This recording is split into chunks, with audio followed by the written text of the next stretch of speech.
So we have four learning goals. And so the first one is an overview of viral videos. So what we're going to do is we're going to go ahead and define what those viral videos are, and list some of those main points, and then look at some examples. The second one is viral video and rhetorical theory. The third one, we're going to go ahead and look at a case study of Lady Gaga's "Don't Ask, Don't Tell" campaign. And then the last one, we're going to be looking at a broader picture of digital rhetoric. So we're going to be looking at more in-depth analysis on viral videos, and also some memes as well. Alrighty, so now we're gonna jump right into the presentation. And so first thing I want everyone to think about is we're gonna go back to the 1990s. So I know most people they were either born in the 90s, or if not, you're probably a little bit older than I am. So we're gonna look at two things that you may find familiar.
So now let's go ahead and look at the basic definitions of viral videos and what that looks like.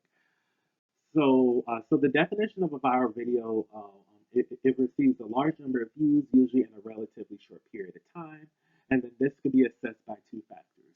The first one is the date the video was uploaded, and then the second thing is number of viewings.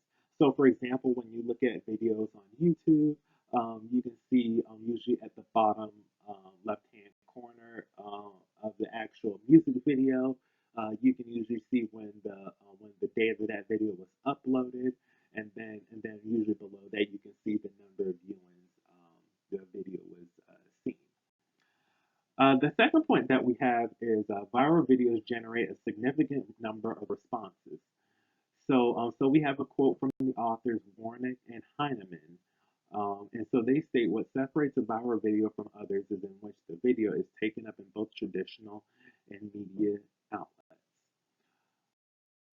The third point that we have is viral videos rely heavily on pathos and novelty. Um, so for example, we have the example that was pulled from the textbook, and so this viral video is called "Hamster on a Piano." So this video is about looks like the person's owner is playing a piano, and they have their pet hamster uh, playing with them on the piano, and it looks like the hamster is eating a popcorn or some sort of food. and and then and then also we can say that most videos rely on strong pathos elements such as humor and music, um, that are relatively short and tend to each be different from other videos that have gone viral previously. So within the hamster on a piano video, it shows a lot of humor and music within there, and then with that, that video has gone viral um, at that time very quickly when it was first debuted. first question that I want everyone to do. So choose one of these two viral video links below. How does the video you choose represent the pathos, humor, music slash amount of time within the viral videos and their relevancy? So we have two that you can choose from. So the first one is Antoine Dodson, where he made his famous premiere back in 2010, and then we also have Chat Roulette funny video, which is also another great viral video where a guy just plays on his instrument and plays music to random people on the famous online website Chat Roulette. So go ahead and choose one of the videos and answer the questions, and we will go ahead and continue in just a moment. Alrighty, so next we're gonna look at is a term called rhizomantic travel. So so with this term, uh, uh, from the authors once again, rhizomantic travel, discourses of change, travel, or circulate much like a rhizome in nature, horizontally with many points of connection and departure. So we have an example of the rhizomantic travel. So we have this viral video parody called "The Matrix," and so and so the Matrix is a collection of shorts that parody the Matrix by filming or by using animated barnyard animals to warn about the dangers of factory farming. Um, and of course, as you can see, I put like a little picture in there so you can have a little visualization of what that looks like. Um, and then also another important quote to understand is that a rhizomantic understanding of rhetoric is useful because of the following. Rhetorical tropes in the context of a hyper-mediated political campaign, and also it establishes consubstantially between various audiences.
That is a case study.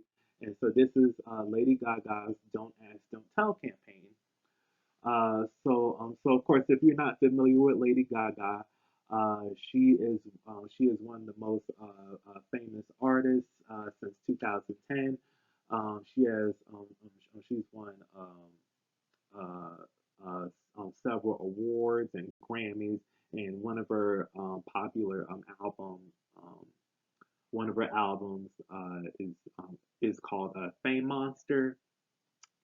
Um, and so what we have here is the picture of Lady Gaga. The video is black and white. She has the American flag in the background. She has a suit and a tie on. And just sitting down. And so the purpose of the video was to repeal the Don't Ask, Don't Tell law that made it illegal for gay service members to serve openly. And so the video is about maybe about 7 to 10 minutes long, and so within the video she talks about She talks about several lawmakers that initially enacted a Don't Ask, Don't Tell Act, and she calls on those lawmakers to go ahead and to repeal that, so that the gay service members can serve openly within the military. And then near the end of the video, she tries to call some of the lawmakers by phone, but she couldn't reach them because they weren't there. So she just left a voicemail message, and that spawned a lot of recreation of her video, and then also a lot of people doing work and have their lawmakers trying to repeal DADT. So why does this campaign meet the requirements for a viral video? So for one, it received a large number of views in a short period of time. So of course, according to the authors, within that first week, the video garnered 1.5 million views.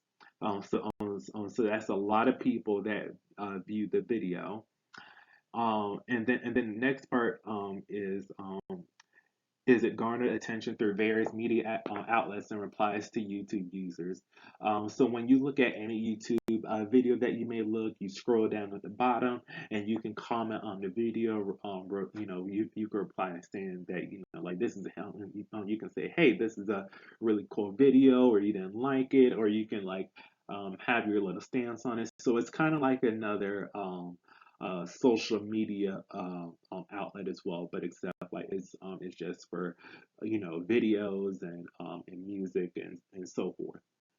And then the last point that we have is novelty. So the novelty is important because of the relevancy of the DADT, the Don't Ask, Don't Tell campaign, and then also some of the things that Lady Gaga uses. So the American flag as a backdrop, and also dressing professionally for this video.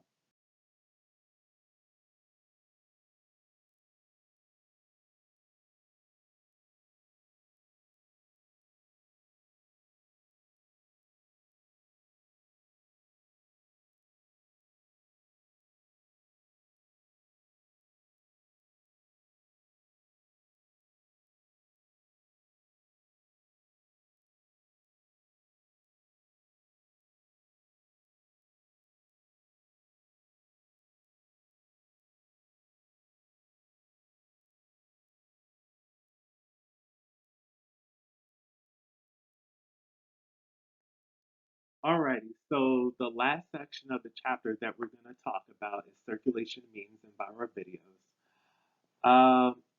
Um, so we have here the most basic technologies behind new media technology are those that enable users to reproduce, transport, and share stored media in ways that are quicker and more reliable than older analog media forms.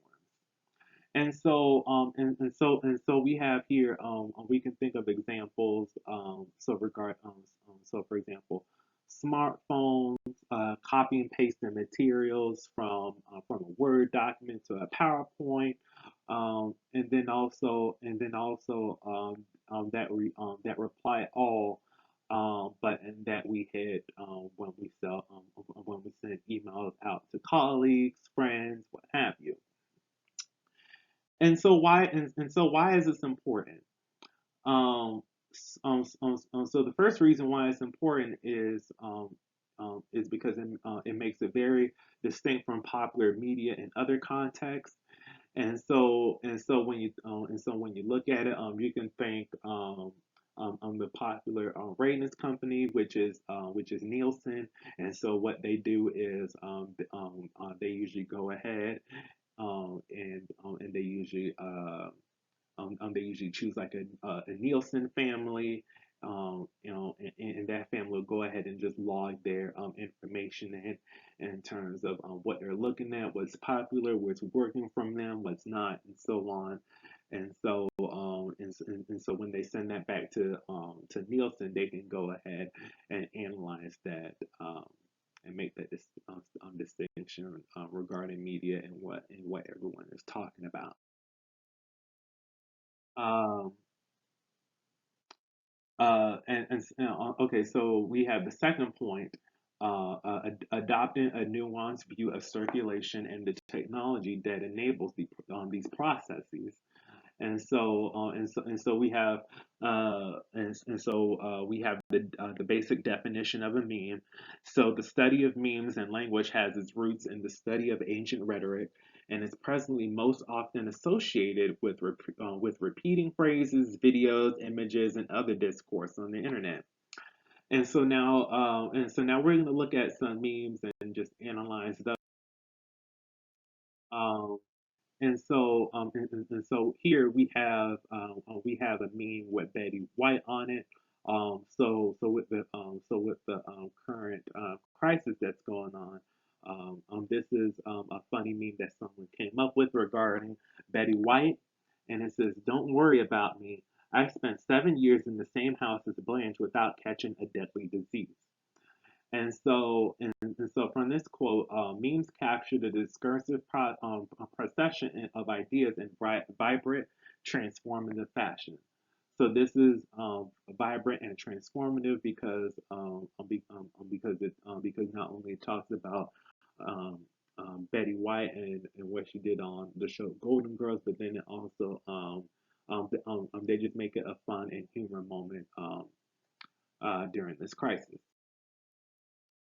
Um, and then we go to our third question. So the third question is, take a look at this popular meme with Jimmy McMillan. How is this meme valuable and relatable in terms of pop culture and rhetoric? And so Jimmy McMillan is a popular civil rights leader and activist, and he was eventually coined the meme, where the meme was, the rent is too damn high, and so this is a similar meme except for traffic, um, slash driving on the road. So go ahead and answer the question, and then we will continue.